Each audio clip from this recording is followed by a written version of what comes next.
Muito bem, eu tenho aqui comigo Anne Dias, ela que vai conversar com a gente. A Anne que faz parte de uma entidade chamada LOLA, né, que é uma sigla em inglês para Ladies of Liberty Alliance, que é uma aliança, né, internacional, um movimento internacional de mulheres que defendem a liberdade. Por que a Anne está aqui? Porque faz parte também dessa entidade a Maria Oropesa, é isso o nome dela? Oropesa, desculpa, eu falei errado aqui o nome da pessoa que a gente vai falar deste caso, que foi sequestrada pelo regime de Nicolás Maduro por ser uma das chefes de campanha da Maria Corina Machado, que é a grande opositora do Maduro lá na Venezuela. E a Anne é que vai contar pra gente essa história. Boa noite, Anne, seja bem-vinda. Boa noite, muito obrigada pela oportunidade de a gente estar falando aqui sobre esse caso tão importante, num canal tão importante também, na defesa da liberdade.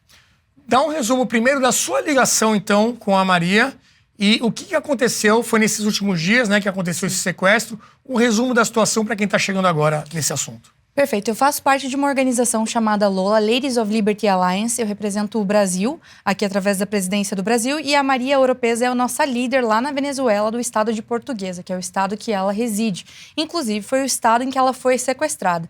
Na noite de terça-feira, aproximadamente às 9h30 da manhã, do horário de Venezuela, ela foi raptada, não tem outra palavra que não raptada, na casa dela. Isso porque, como foi mencionado, ela era chefe de campanha de Maria Corina Machado, depois seguiu apoiando, né, o Edmundo Gonzalez, e ela não se ateve, né, não aceitou a posição de Maduro durante essas eleições. Então, ela participou de alguns protestos nas suas redes sociais, ela também denunciou a fraude eleitoral e foi sequestrada pelo governo de Maduro na terça-feira da semana passada.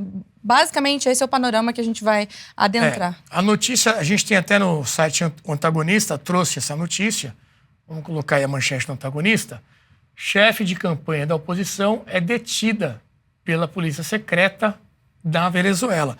E eu quero colocar um vídeo, Anne, até para você explicar depois a circunstância desse vídeo, que a própria Maria Oropesa gravou assim que as forças ali do regime de Maduro chegaram na casa dela para fazer essa prisão. Vamos ver.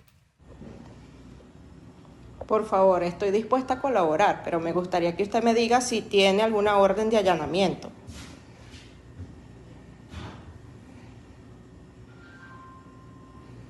¿Cómo es su nombre? Disculpa. Comisario Zambrano. Comisario Zambrano, ¿cómo está? Yo soy María Oropesa. Soy abogado de la República. Me gustaría que por favor me diga cuál es la orden de allanamiento. No, o sea, yo creo que primero deberías mostrarme si tienes una orden de allanamiento, ¿no? Porque este es mi hogar, o sea, es una propiedad privada. Como é que foi isso, Anne? Ela estava ali transmitindo ao vivo, é isso? Ela foi muito inteligente ao ponto de começar a fazer uma live quando ela percebeu o que estava acontecendo. Ela fez uma live no Instagram e foi assim que a gente soube o paradeiro dela. Senão ela seria só mais uma desaparecida, assim como vários outros estão acontecendo na Venezuela. E aí o final do vídeo mostra eles arrombando aquela porta de metal e eles subindo, então, para raptar ela. E o vídeo acaba no momento em que eles chegam até ela e raptam ela. Aí no dia seguinte foi divulgado um outro vídeo em que uma força paramilitar ela divulga ironizando dessa situação. Então usa esse primeiro vídeo da Maria Oropesa e um segundo vídeo mostrando ela entrando num avião, saindo de um avião, indo para uma suposta prisão, que foi a única vez que a gente viu imagens da Maria Oropesa depois do sequestro dela. Nós temos esse vídeo. Vamos ver então como é que foi essa postagem que foi feita pelo governo Maduro, então.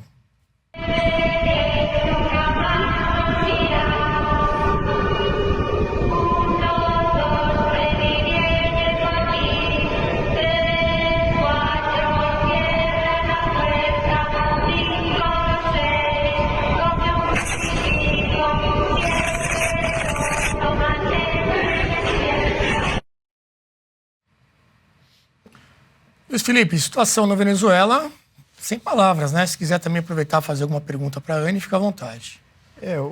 Olha, que é uma ditadura, né? Nós todos sabemos isso, já não é de hoje. O que não ficou claro para mim é se por acaso ela sabia dessas forças que estavam compostas, primeiro, né, que existisse risco dela ser sequestrada ou ao menos presa por algum motivo, e se eles eram venezuelanos, porque eu sei que as forças cubanas sempre operavam, sobretudo nessas questões de repressão da própria população venezuelana, muito cubano estava agindo. Se agora são forças venezuelanas mesmo, ou se tinha cubano envolvido, se você sabe de alguma coisa nesse sentido. Então, essas duas coisas eu acho que é importante aqui para a gente debater. Então, lá na Venezuela está acontecendo uma situação liderada por essas forças que se chama Operação Tum-Tum. Essa operação é quando eles pedem para que todo venezuelano denuncie todos os protestos, todas as oposições contra o governo. Claro, eles usam o termo discurso de ódio contra o governo venezuelano, mas há campanhas, inclusive tem um Instagram oficial dessa força que divulga diariamente campanhas, denunciam o venezuelano que está agindo contra o regime de Maduro. E ela fez um vídeo no dia anterior do sequestro dela, denunciando essa operação, a Operação Tum-Tum. Inclusive, por isso, eu imagino que eles fizeram esse vídeo ironizando a prisão dela, porque ela denunciou num dia, no outro, ela foi sequestrada, foi raptada. É claro que ela sabia, né, o risco que ela corria de ser uma voz tão ativa na defesa da liberdade. Então, você vê o Instagram dela, ele é todo pautado em pautas na defesa da liberdade, ela se considera uma libertária, ela fala do regime de Maduro há muito tempo. Inclusive, eu estive com ela em abril no Uruguai, a gente gravou um vídeo em conjunto, eu e ela, falando sobre os riscos na democracia na Venezuela, falando sobre como o regime era perigoso, como a Venezuela estava envolvida. As palavras que ela usa, inclusive, isso está no meu Instagram, as piores organizações criminais estão hoje na Venezuela.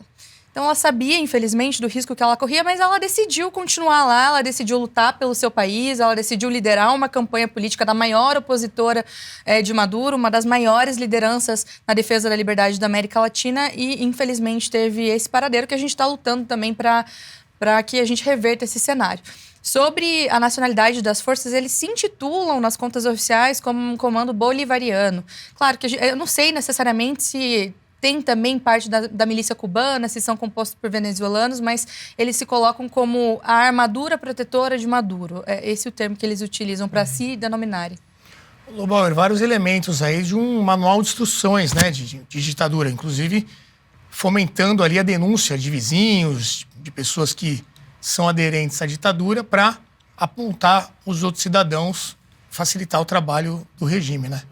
É uma história que a gente já viu, né? Em outros países da América Latina. A Anne conversava um pouco antes aqui com a gente e me lembrou do processo argentino, que foi muito duro nos anos 70, né? E tinha um lugar, que é isso que eu queria saber de você, Anne, se você tem mais detalhes. Na história argentina tinha a escola de mecânica da Armada, que é onde levavam os presos políticos, e ali tortura, enfim, outras atrocidades foram cometidas e Contra as mulheres também, né? Contra mulheres, Estupro, contra estudantes, mulheres grávidas, enfim, uma coisa que inclusive ficou no discurso de toda a esquerda, na época dos movimentos de liberdade dos países latino-americanos contra o autoritarismo, na época dos anos 70 e 80, que agora a gente vê se reproduzindo de forma muito parecida. Você fez menção a uma prisão. Sim. Queria que você descrevesse até onde tudo que você sabe sobre, porque me parece que é o mesmo modelo, o mesmo processo, e vai ser provavelmente uma referência no futuro de um lugar que vai ficar marcado como um dos locais das atrocidades venezuelanas.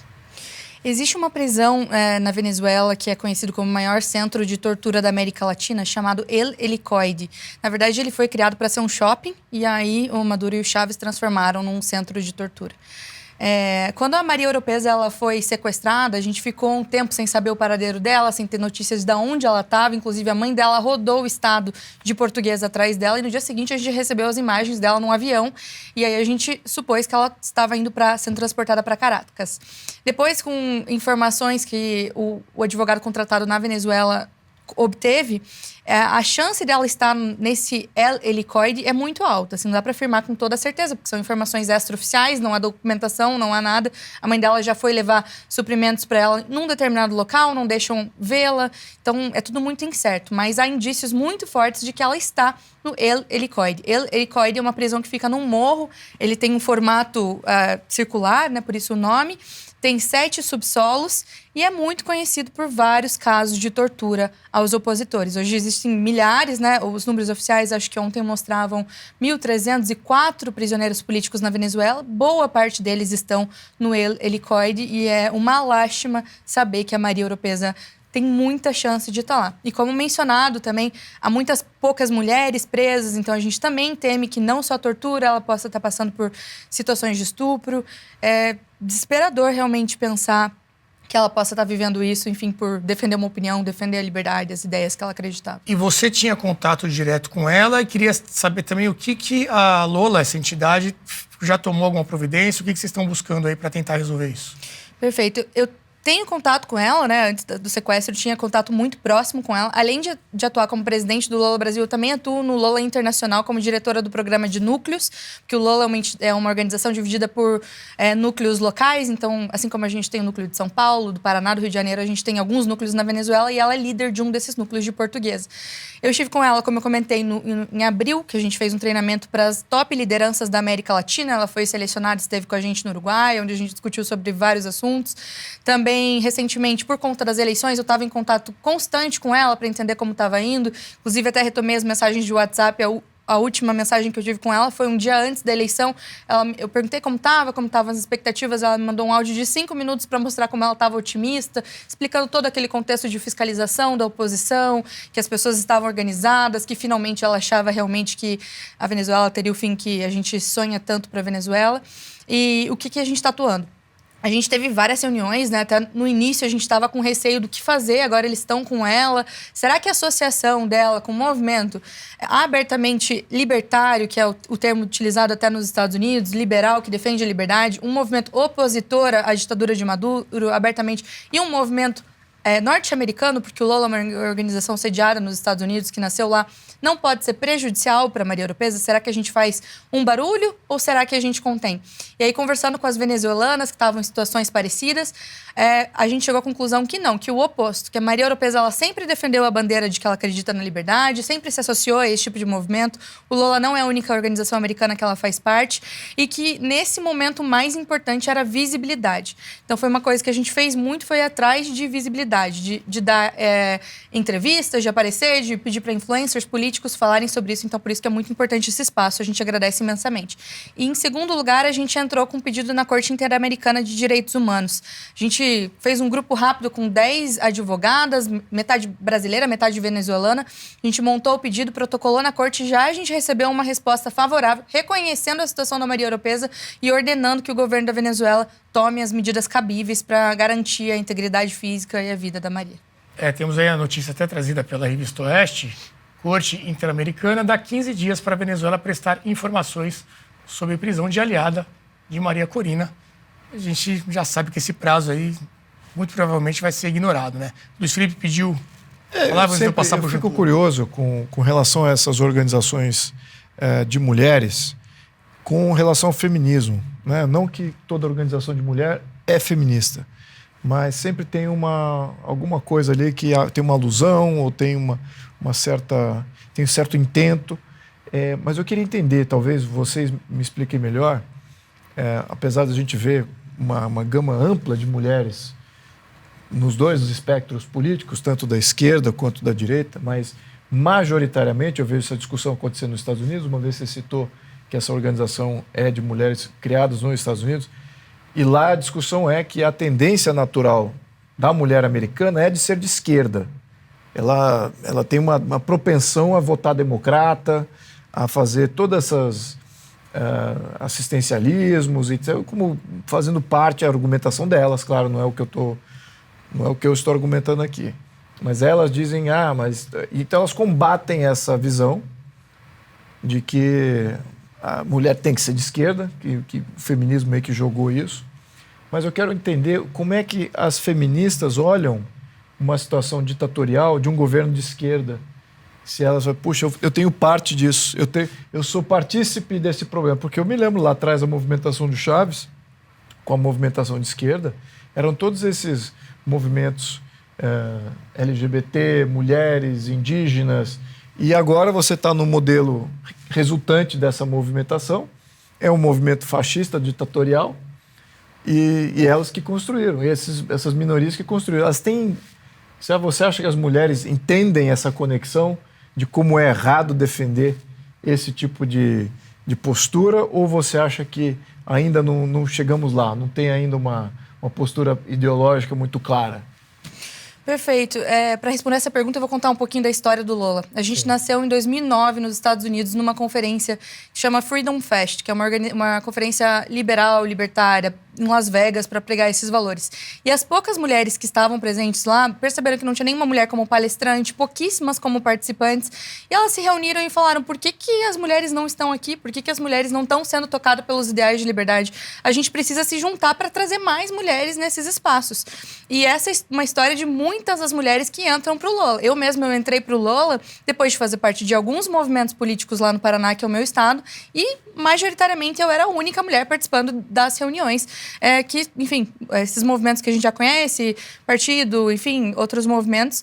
E aí eu descobri que existia essa organização que amparava as minhas ideias e que era composta só por mulheres. Então é um ambiente que a gente se sente confortável de compartilhar as nossas ideias, confortável de convidar uma amiga que às vezes ela não é muito engajada com política, mas por ser um ambiente só de mulheres, às vezes ela se sente mais confortável para entrar. Acaba sendo também uma porta para várias mulheres começarem a participar da política ou da academia, na defesa da liberdade por outros meios. Mas até mesmo, tem um dado que a gente usa bastante no Lola Internacional, que é 55% das mulheres, elas são mais atraídas pelas ideias socialistas. E a gente está aqui para mudar isso. A gente está aqui para dizer que as mulheres têm que estar ocupando espaço de liderança, mas principalmente defendendo a liberdade. Porque senão esse tipo de coisa acontece.